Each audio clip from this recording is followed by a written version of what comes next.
How did you two first start working together? Oh, we can't talk about that. We met on Curious George, on the Universal animated picture. We shared an office. And a dream. And a dream. And a curious little monkey. Yeah, and I approached Claire because I thought she was really funny. I'd never written with anybody before. And we decided to write a what they call a spec script together. And we did, and we've been together for, what, 8 years now? Yeah, yeah, and this was really our first studio script. Yes, blended. This is our first. Yeah. Fantastic. So tell us about the process of coming up with the idea of this story and the story itself. What is it about? You want to take it? Well, you know, the producer did say to us that he wanted, he was thinking about a movie in this arena, this Family area. Moons. Yeah, Family Moons. And my brother had actually just been on a Family Moon, so I'd actually heard the phrase of two people who have kids from previous marriages getting married and then making their honeymoon a family moon. But we thought it would be more fun, since we bicker a lot, to have a couple that did not get along, but their kids did. So we explored that idea, rather than having a couple that was already married and then trying to make the kids, it's like the couple gets married and then says, you know what, you kids got to figure it out now, you have to become a family, where we thought it might be more fun to have the kids become a family and then the parents fall in love, because nothing is more attractive than someone who loves who you love. And I think basically what we set out from the beginning were two people who would do anything for their kids except fall in love. Yeah. And then what happens when you force them together romantically. And the fun thing about the movie is that they're actually living out somebody else's dream. So somebody else had booked this family moon vacation, and it was romantic, and it was beautiful, and it was all this time together. And so what happens when you have to live out now somebody else's dream, and that becomes your nightmare? Okay. Now, when you were writing the story, did you have in your mind who you might cast for this? Yeah, we talked about Adam and Sandler. It's called Blended. And yeah, I think we always have people in our minds when we start, and they were they're just so perfect for it. And it was a dream, even to think of writing their third movie together. It's kind of like a little part of Hollywood history, so there's such an added bonus to this whole thing. I'm glad we didn't know it at the time that they would both do it, because it would have put too much pressure on the script. We had been trying to think, like, this has to be their third great pairing. So we just wrote a third grade script that they happened to make. We hope. That's great. What's interesting is that the way that this movie happened, which is very apropos for the movie, is that the producer and I met on the playground of the nursery school our kids went to. And we developed a relationship, and he loved our writing, so he asked Claire and I to write this. Then when we graduated nursery school and went to elementary school, he met Adam on the playground of the elementary school, and Adam said, hey, you got anything for me? And he said yes. So this was a movie made on playgrounds. Which is pretty cool. That's a great story. That's a great story. Now, how is it working with Frank Coraci as the director? He is awesome. He is so much fun. It's to have somebody that funny and that smart is fantastic.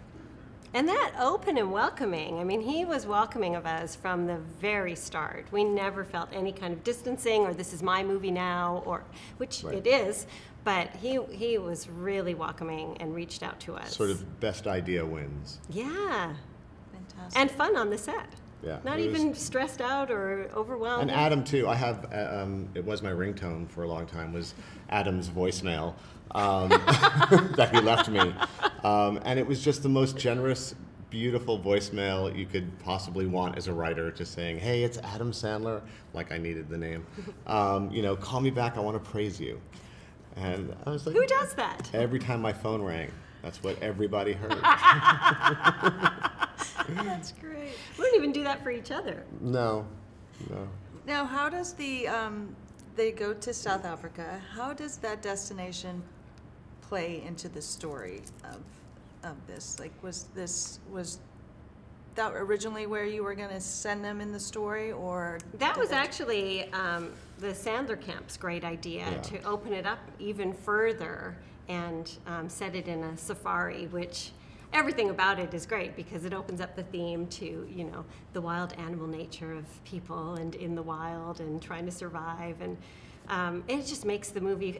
We both love the moment when we open up to Africa. It's like, wow, we are really on a journey now, you know, which this couple is truly on the journey of their lives, and now this family's on. It's no ordinary vacation. It's a life-changing vacation. And the point is that they're both working class. Neither one can afford spring break, a great spring break vacation. The kids are tired of camping in the backyard and going roller skating. And so their dream is to give their kids, again, that's why they meet, because they're trying to do the best thing for their kids, the best vacation in the world.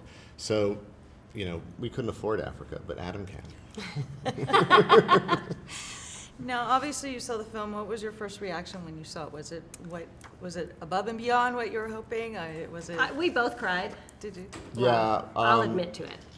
Well, first we saw dailies when we were on set, and that was overwhelming because we had worked on it for a long time. And when you finally see it three-dimensionalized, and you see these kids, and you see these people, and there's it was shot so beautifully, and Adam is such a good actor as well as being a great comedian, and he plays the poignant moments so perfectly. Gets that dad energy, and then we knew Drew. Although she even exceeded our expectations as the character Lauren, just perfectly, the vulnerability and the strength, and then the just comedic timing. And the funny thing is, when we wrote this, neither of them had kids. Yeah. Oh. Yeah. So they were. So the timing was actually perfect. And that just goes to show you what they'll do to get a role, which is, I think, that's dedication. Now, can you talk about any of the other cast members, like Terry or Wendy? I mean, this has got a great cast. I think just everybody is absolutely so perfect in it. I mean, I hate to sound like a dumb writer just loving everything, but Bella plays Bella's that amazing. Transformation so beautifully, and Emma's adorable, and Braxton, I mean, what a role that we gave him. I apologize to Braxton's family. But they really got great kids. Yeah. They could have gone a very different direction, and they got real kids. I think what appealed to people was what these kids were going through and how they were portrayed. I mean, you've got, you know, one daughter who still talks to her dead mother. There's some really, you know, some real issues here, and they wanted kids who could be funny but who could be real. Mm-hmm. And they're all really, really strong. Yeah. And Wendy is very funny also. She's a great sidekick to Drew. Yeah, and casting was mwah. Well, it was a great film. Who do you hope that goes to see this movie? Adam. What and Drew. audiences? Everybody. Well, I think it's interesting. It's a family movie, clearly, but it's also, I think, a romantic comedy. It's a romantic comedy with kids. Go figure. Mm-hmm. So I think that it has a broad appeal.